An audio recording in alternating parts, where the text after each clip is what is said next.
నీ ఆలోచన చేత నన్ను నడిపించెదవు.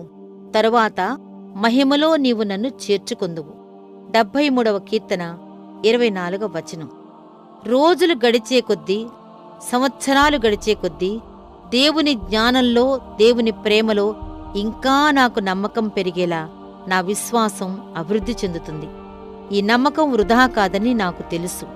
ఆయన చెప్పిన మంచి మాటలో ఏ ఒక్క మాట నెరవేరక మానలేదు. ఎప్పటికీ ఆయన మాటలు తప్పిపోవని నేను రూఢిగా నమ్ముతున్నాను. నాకు మార్గదర్శిగా ఉండి నడిపించమని ఆయన చేతులకు నన్ను నేను అప్పగించుకున్నాను. నేను ఏ మార్గాన్ని ఎంచుకోవాలో నాకు తెలియదు. నాకు రావలసిన స్వాస్థ్యాన్ని ప్రభువే ఏర్పాటు చేస్తాడు. నాకు ఆలోచన కావాలి, సలహా కావాలి. నేను నెరవేర్చవలసిన పనులు చాలా క్లిష్టమైనవి.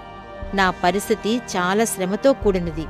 పూర్వకాలం ప్రధాన యాజకుడు ఊరీము తుమ్మీములను వేసినట్టుగా నేను ప్రభువు చిత్తాన్ని వెతుకుతాను.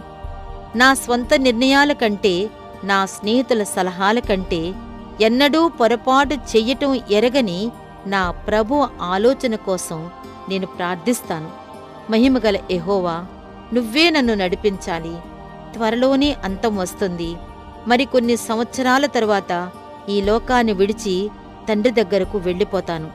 నా ప్రభువు నా మంచం దగ్గరే ఉన్నాడు. పరలోక ద్వారానికి ఆయన నన్ను నడిపిస్తాడు. తరువాత ఆ మహిమరాజ్యంలోనికి నన్ను ఆహ్వానిస్తాడు. నేను పరలోకంలో కొత్త వ్యక్తిలా ఉండను. అక్కడ నేను ఎవరికీ అపరిచితుణ్ణి కాను. నా స్వంత దేవుడు, నా పరలోకపు తండ్రి నన్ను అంతులేని ఆనందంలోనికి తీసుకుంటాడు. ఈ జీవితం అంతా నన్ను నడిపించి తరువాత నన్ను తన రాజ్యంలోకి చేర్చుకునే దేవునికే మహిమ కలుగునుగాక.